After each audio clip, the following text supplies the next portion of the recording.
The day before, Israeli Prime Minister Yair Lapid announced his support for a Palestinian state at the UN General Assembly last week, President Joe Biden did the exact same thing, except his support came with a very unique and unreasonable twist. Today, we're going to talk about why the Palestinian Arabs living in Judea and Samaria are not entitled to their own state.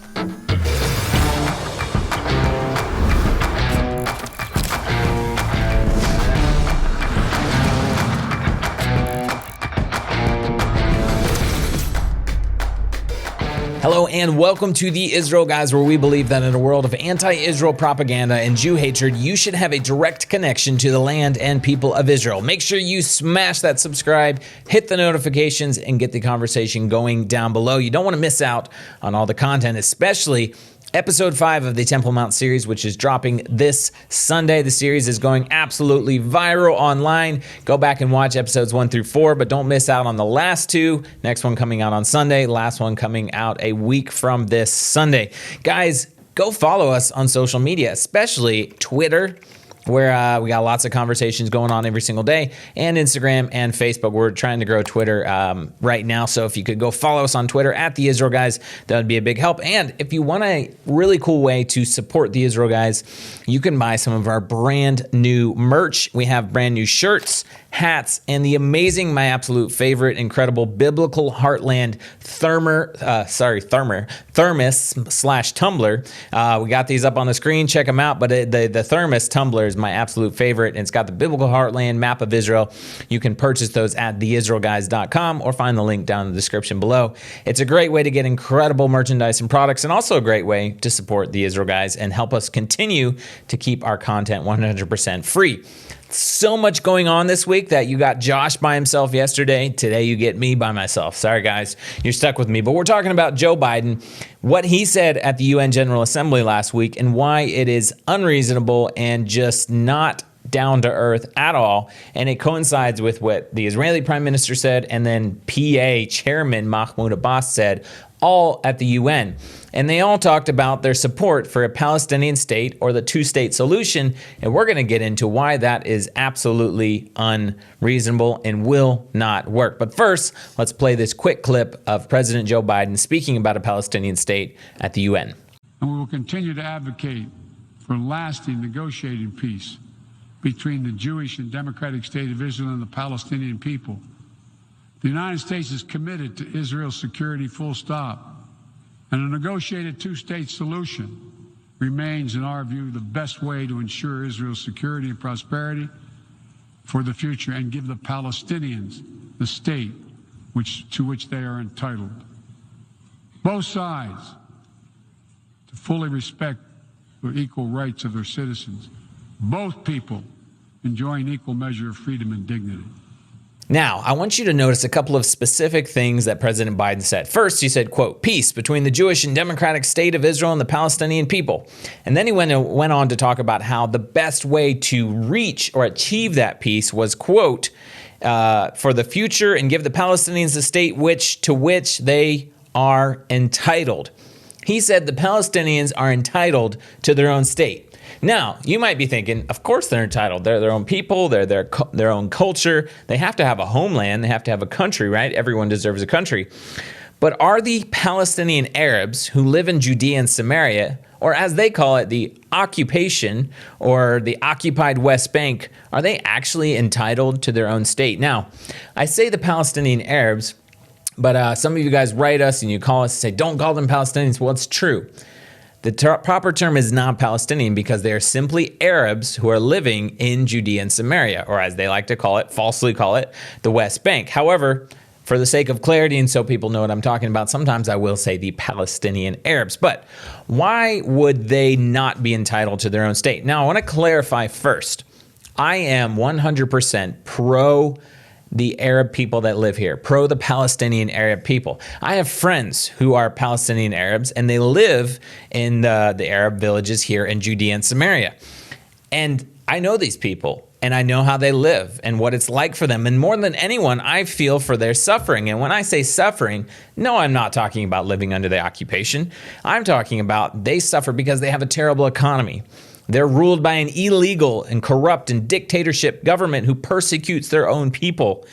Similar to Iran. You know, you hear about the protests and the riots going on in Iran right now. There's a lot of similar, the way that the Palestinian Authority rules their own people with an iron fist. A lot of that goes on here. People speak out. Freedom of speech. They call out their own dictatorship for the corruption in the government. Guess what? A journalist who bravely and boldly spoke out, he was killed, beaten and killed by the Palestinian Authority. Other people, they can't speak up. They're scared. If you ask them one thing off camera, they'll say that the government is corrupt and they don't want to live under the PA. And you turn the camera on and they say something completely different. Why? Because they're absolutely terrified of their own government, because they know if they speak out in support of Israel, if they speak out in support of freedom of speech, if they call out corruption in their own government, if they are Christians, believers living in these areas, then they will be persecuted. They'll be dragged into police stations and beaten. They'll have to flee for their lives. This is happening. We know these people personally, personal relationships. And that is the Palestinian Authority. These are the people that Joe Biden says are entitled to their own Palestinian state. So the answer is not to give the current corrupt government an official state inside of Israel's own borders, inside of their very heartland. It will simply result in another Gaza Strip, which you know has shot tens of thousands of rockets into Israel. And the oppression that's happening here, it's 5 times worse than the Gaza Strip. We'd be looking at a miniature Iran, a miniature Iran inside of Israel's very heartland if we created a Palestinian state in Judea and Samaria. Not only would it be political suicide for Israel, but it would be the very worst thing for the Palestinian Arab people who are living here.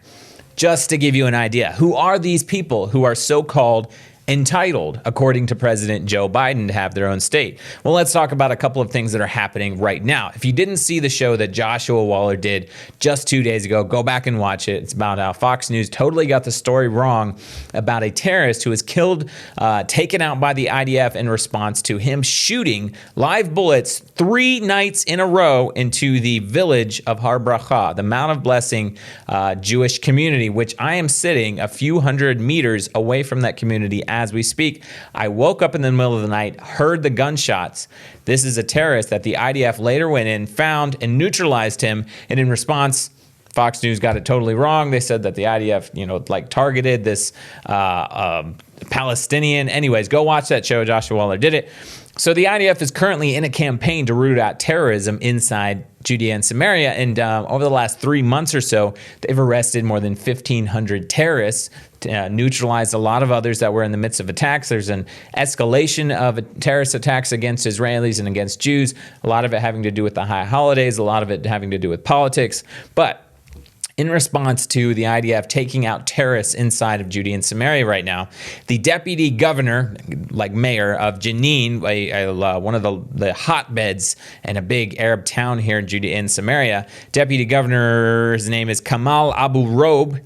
He said, quote, Prime Minister Lapid talks about a 2-state solution while on the ground. Israel is conducting operations that make the solution far more remote and contribute to an escalation of violence. He continued, quote, we will not betray our people and we will not tell our young people not to fight Israel. It is our right to defend ourselves when your army threatens to enter at any moment without forethought, simply going wherever it wants. This weakens the Palestinian Authority and increases tensions between the street and the leadership. We can deal with our people, and the Palestinian security apparatus can impose order in cases where they think this needs to be done. Obviously, they don't think it needs to be done when people are shooting in the streets, murdering Jews, and committing acts of terrorism. He goes on, quote, but don't assume that our organizations are going to operate on your behalf. You have to realize that we don't work for you. This is the deputy governor of Jenin, the hotbed of terrorism here in Samaria, a large Arab town here. Now I want to pull out a couple of things. Number one, he says, we will not tell our young people not to fight Israel. In other words, we support terrorism against Israel and the Jewish people. Then he says, it's our right to defend ourselves. Well, evidently, this leader in the Palestinian Authority thinks that the definition of defending yourself is to go and set up a rifle somewhere on a hilltop in a neighboring village, aim it at a Jewish community, and 3 nights in a row fire into that Jewish community, hitting one of the houses. We'll put a picture of the house that was hit with the bullet hole in the window and nearly murdering the family that was inside. That's his idea of defending themselves. So 3 nights in a row, terrorist sets up, shoots at the Jewish community, nearly murders the family inside, shatters the windows, and in this man's eyes, the leader in the Palestinian Authority, it's simply defending ourselves.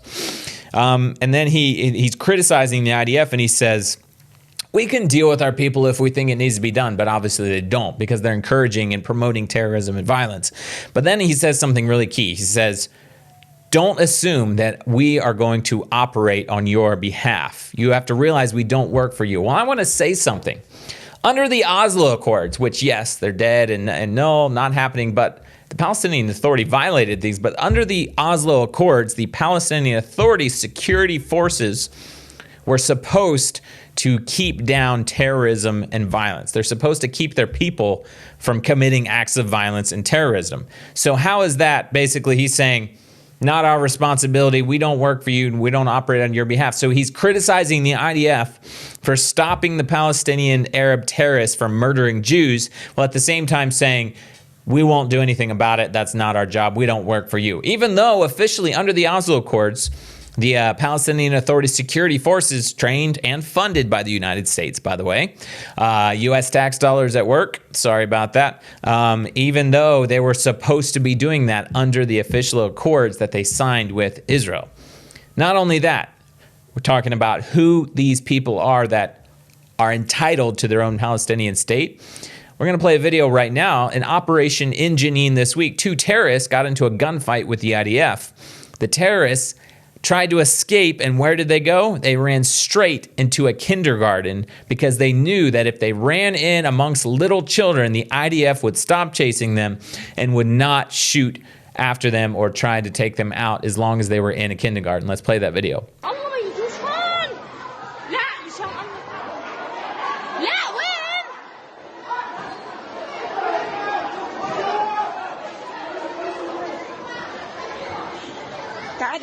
I want you to note that you can see and hear the teachers protesting that these armed terrorists, these armed gunmen are running into their school because they're scared for their children's safety. And obviously the IDF is the most moral army in the world. They're not going to put children in harm's way. They're literally, these terrorists, these people that are so-called entitled to their own state, according to President Joe Biden, these people are using little kindergarten-aged children as human shields in their fight, their quest to murder Jews in Israel. Now, I have a couple more things, shocking things that are going to horrify you about the Palestinian Authority.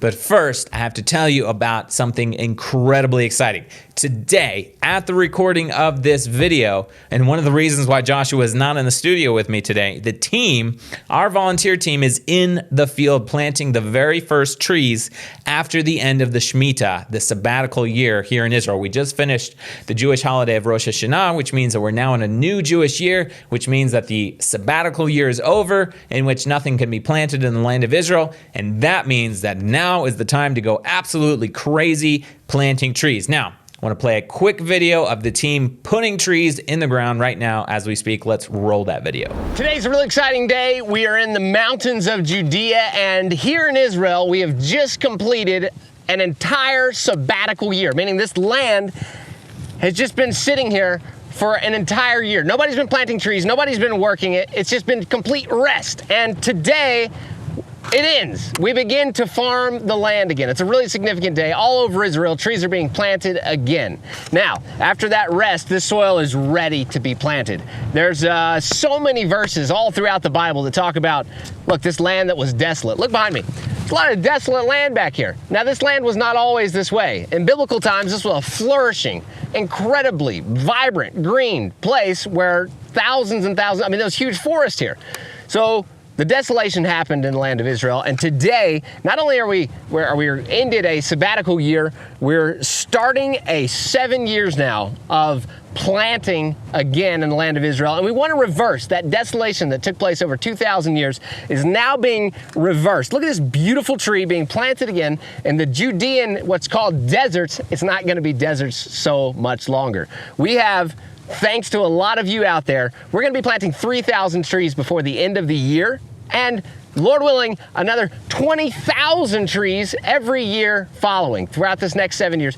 Do the math. The land is not going to be so desolate come a few more years. Look at this. The land that was desolate, as the prophets say, will become like the Garden of Eden. Thank God we have an opportunity to be a part of greening the land of Israel here in the mountains of Israel, where it all began. Here we are, coming back to the land and establishing once again those ancient forests, not to mention, this is very important, with literal trees that would have been here back then. We've done tons of research, and the trees that we're planting are trees that would have made up Israel's ancient forest. Again, 2,000 years later, it was desolate and gone, and now we're coming back with these ancient trees that would have covered these mountains 2,000 years ago. Guys, if you want to know more about the project, you can always go to greeningisrael.com to find out more. But that's the update from the field, guys. Thank you so much for being a part of it out there. I know it's so incredibly exciting, but this is just the beginning of our tree planting season. We have volunteers coming from all over the world. By the way, we still have one trip open. You can go to serveisrael.com and check out the only tree planting trip that registration is still open for. serveisrael.com if you want to join the team. But we have volunteers coming in a couple of weeks, and we're putting 3,000 trees in the ground over the next month and a half. We need your help. We have 2,300 trees sponsored. That means we have 700 to go, and we have to have them done, sponsored by the end of October. So if you want to join the team, one tree is $25. 4 trees is $100. You want to sponsor a forest, sponsor 20 trees, 50 trees, just go to greeningisrael.com. We'll have all these links down below. Join the team, guys. We have to reach our goal of 3,000 trees by the end of October. We just have 700 to go. We're almost there. Join the team. These trees are going in the ground in the next month and a half. Go to greeningisrael.com. Okay, a couple more things that are going to shock you and horrify you about the Palestinian Authority that are entitled to their own Palestinian state. What else do they do? What are some characteristics that we can look at for the Palestinian Authority? Well, how about they pay millions of dollars every single year, hundreds of millions even, to Jew murderers and attempted murderers. The worse the crime, the more they get. If they try to murder a Jew, they get money monthly. They go on a monthly salary from the Palestinian Authority. If they actually murder a Jew, they get a bigger salary. If they murder 2 Jews, they get even more. The longer their prison sentence, the more money they get. When they get out, they get benefits. Their families are taken care of. They're automatically first in line to get a government job. And you know what? The Palestinian Authority is on record. When their budget is low and they have to cut salaries or cut budget to other areas of the government, you know the number one area that does not get cut no matter what? That's right, the pay-to-slay program to terrorists sitting in Israeli prisons or the families of terrorists who murdered Jews. They're the number one priority for the Palestinian Authority to continue paying them, and they're paying them because they murdered Jews. If that's not an incentive, if that's not incentivizing people to violence and terrorism, I don't know what is. What else do they do? What else does the Palestinian Authority do? Well, they host summer camps every year. You might think summer camps is a good thing for the children. They need stuff to do in the summertime when they're not in school. What do they do with these summer camps? They teach them to commit acts of terrorism and violence against the Jewish people and against Israel.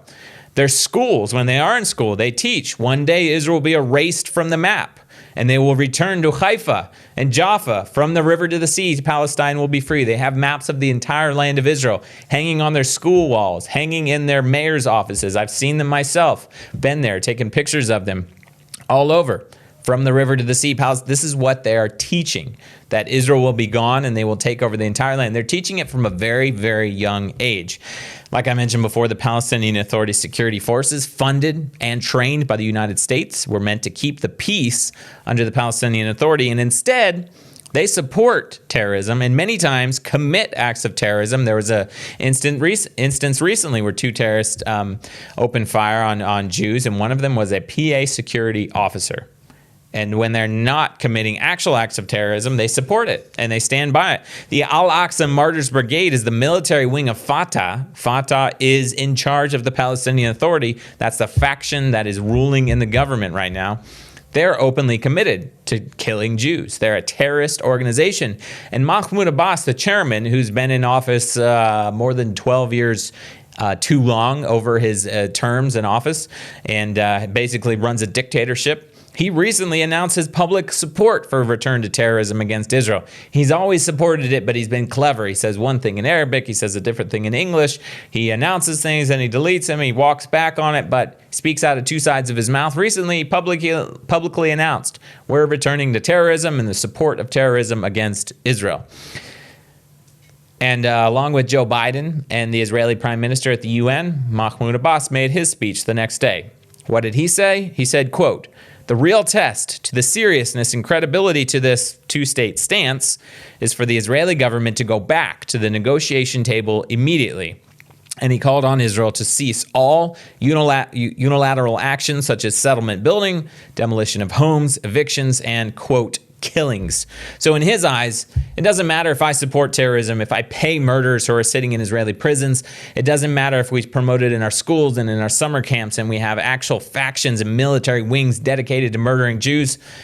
And he's saying the Israeli Prime Minister announces support for the two-state solution. So what is the first thing you need to do? Immediately come back to the negotiating table, even though he refuses to negotiate with Israel. Immediately come back to we don't need to lay down our arms and stop inciting to terrorism. We want you to come back to the negotiating table. Now, regarding the Palestinian Arab state, what is the solution for the real people on the ground who want peace, who want to live normal lives? Well, the original mandate for Palestine, we all know the story. It was meant to set up a homeland for the Jewish people. To return after the Holocaust. They needed a homeland to go to. They'd been wandering for 2,000 years. What was the outcome? Well, 74% of the mandate for Palestine, the British mandate, 74% ended up becoming what we know today as Jordan. 24% or 26% or so was given to, became the Jewish state, the nation of Israel. And so we could call Jordan Palestinian state number one. And there are Palestinian refugee camps, UN refugee camps still in Jordan today, because Jordan does not care about the Palestinian people, and they keep refugees, and the UN does too. We don't have time to get into all of that. And then later on, the Sinai Peninsula was given up by Menachem Begin, Israel's prime minister, to Egypt. We could call that Palestinian state number two. Later on, the Gaza Strip in 2005 was given to the Arabs, and Hamas immediately took over, and now it's a terrorist entity, and their people are horribly oppressed. We could call that Palestinian state number three. And now everyone is talking about ripping out the heartland, Israel's very heart, and giving it to another terrorist faction, Fatah, Palestinian Authority, except this time it will be 10 times worse. Why is that? Because it's a massive piece of real estate north of Jerusalem, south of Jerusalem, East Jerusalem, the very heart of Israel, and its indefensible borders for Israel strips them down to a narrow 9 miles wide as its narrowest, completely indefensible. High ground, overlooks the airport, overlooks the coastal plain where 80% of Israel's population lives. So it would be absolute suicide for Israel. Listen, guys, there's 22 Arab states in the Middle East. Israel is 1/6 of 1% of the size of all of them. The Arabs who call Judea and Samaria home do not need to live under a murderous, terrorist, violent, corrupt government in the 23rd Arab state, whose only purpose would be to wipe the Jews off the face of the map. These people, some of them I know personally, they deserve better. And Israel deserves to live and thrive in 100% of the land that is the only sovereign Jewish nation in the entire world. Bottom line, conclusion, don't be fooled, guys, by the words of world leaders when they promise peace, when there's actually no peace and it's no solution, but only the solution they propose only leads to more violence and terrorism. If you believe that God gave the land of Israel to the Jewish people, and if you have compassion on the peace-loving Palestinian Arab people who live in Judea and Samaria, then stand 100% with Israel's sovereignty in the entire land of Israel. Drop it down below, guys, in the comment section. Say, I support Israel's sovereignty. Guys, don't forget the Shemitah sabbatical year ended just this week, and we're putting trees in the ground as I speak. You can sponsor a tree at greeningisrael.com. Again, that's greeningisrael.com. We have 700 more trees to go to reach our goal in the next 4 weeks. We would greatly appreciate it if you would join the team, sponsor your tree, or 5 or 10 or 20 trees or 100 trees or whatever it is, greeningisrael.com. Let us know what you think down in the comment section below. Get it going. Make sure to subscribe so you don't miss out on any more content coming up. Remember to tune out the fake news and tune into what is actually happening here in the land of Israel. We're here every single week with your direct connection to the land and people of Israel.